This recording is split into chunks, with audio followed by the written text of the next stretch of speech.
Assalamualaikum warahmatullahi wabarakatuh. Alhamdulillahirabbil alamin. Allahumma sholli ala Muhammad wa ala ali Muhammad. Sahabat-sahabat yang baik, bertemu kembali dengan channel Nasihat Islam. Kali ini saya akan membacakan ilmu tentang hal yang membatalkan wudhu apa saja ya.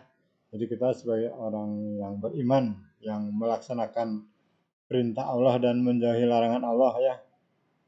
Banyak sekali amalan-amalan yang harus mempunyai wudhu. Maka kita harus tahu apa saja yang membatalkan wudhu ya. Biar amalan yang kita kerjakan, yang kita laksanakan sah diterima oleh Allah Subhanahu wa taala. Ada hal-hal yang membatalkan wudhu. Ini harus diketahui oleh seluruh umat Islam untuk memastikan ia masih punya wudhu atau belum ya. Khususnya saat hendak sholat. Sebab jika wudhunya batal, otomatis sholatnya menjadi tidak sah. Berikut 5 hal yang dapat membatalkan wudhu. 1. Keluarnya sesuatu melalui kubul dan dubur ya. Kubul itu bagian depan ya, kalau dubur itu bagian belakang ya. Kedua, keluarnya benda apapun yang melalui 2 jalan, kubul dan dubur, semuanya membatalkan wudhu, baik itu berupa angin, air kencing, darah maupun kotoran. Jadi segala sesuatu yang keluar dari kubul dan dubur itu jelas membatalkan wudhu ya. Air seni, darah maupun kotoran kentut, wadi keluar dari kubul dan dubur ya.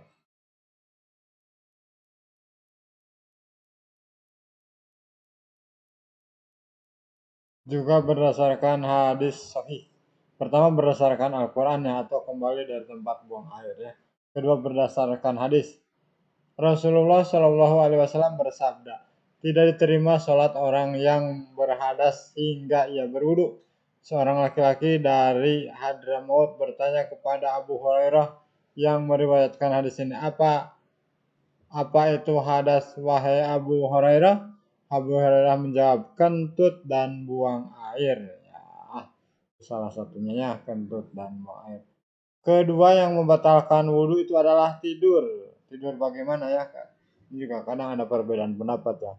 Tidur pulas yakni tidur berbaring membuat wudhu batal. Sebagaimana sabda Rasulullah, mata adalah pengawal dubur, maka barang siapa tidur, maka dia wajib berwudhu. Ya, jadi yang tidur pulas itu ya, maka wudhunya batal. Karena kalau mata terjaga atau tidak tidur itu bisa terkontrol ya masalah buang air itu. Tapi kalau lagi tidur itu bisa tidak terkontrol, bisa dengan sendirinya keluar ya.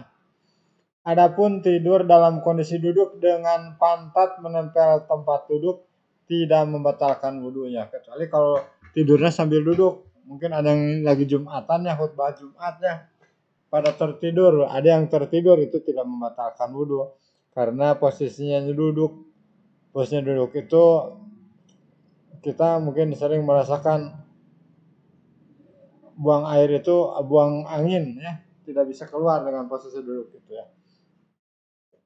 Para sahabat Rasulullah Shallallahu Alaihi Wasallam pernah menunggu waktu untuk sholat isya, lalu mereka tertidur sambil duduk, kemudian mereka bangun terus menunaikan sholat. Jadi ini ada hadisnya ya. Jadi kalau kita tidurnya duduk, nggak usah wudhu lagi, langsung sholat ya, karena tidak membatalkan wudhu. Kecuali kalau tidurnya tergeletak, terlentang, pulas, itu membatalkan wudhu. Ketiga, menyentuh kemaluan, kubul maupun dubur. Jadi tangan ini menyentuh kemaluan, baik kemaluan kita, kemaluan orang lain, membatalkan wudhu ya.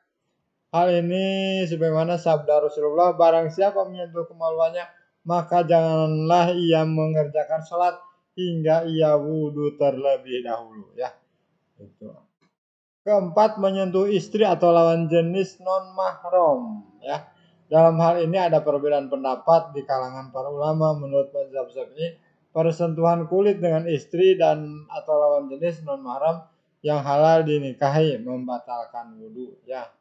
Jadi yang halal dinikahi itu orang lain ya, yang tidak ada hubungan keluarga, tidak ada hubungan saudara, tidak ada hubungan darah, itu adalah halal dinikahi, maka membatalkan wudhu.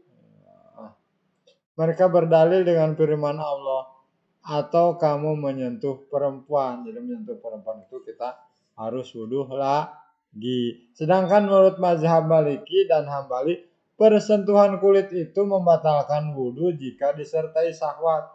Ini ada yang lebih spesifik lagi, kalau disertai syahwat. Kalau tidak disertai berarti tidak batal. Ini khusus untuk istri ya. Kalau untuk orang lain mana jelas haram ya. Jadi untuk istri bisa tidak batal tapi tidak disertai dengan syahwat. Adapun menurut mazhab Hanafi, persentuhan kulit yang membatalkan wudhu adalah persentuhan kulit saat jima ya. Jadi kalau berhubungan dengan suami istri itu yang dimaksud bersentuhan kulit itu seperti itu kalau menurut mazhab Hanafi. Jadi kalau sentuh kulit antara suami istri tapi bukan hubungan jima itu tidak membatalkan wudhu. Mereka berhujah lah. Jadi itu ya. La mastumun nisa ya. Surat An-Nisa ayat 43 di atas maknanya adalah hubungan suami istri bukan bersentuhan biasa. Mereka juga berdalil dengan hadis yang menyebutkan Aisyah tidur saat Rasulullah sholat malam. Lalu Rasulullah memegang kaki Aisyah karena menghalangi sujud beliaunya. Rasulullah dan Aisyah itu kan suami istri ya. Rasulullah lagi sholat memegang itu kaki Aisyah, tidak batal, dia tetap Rasulullah, beliau melanjutkan sholatnya. Kelima yang membatalkan wudhu adalah hilang akal ya.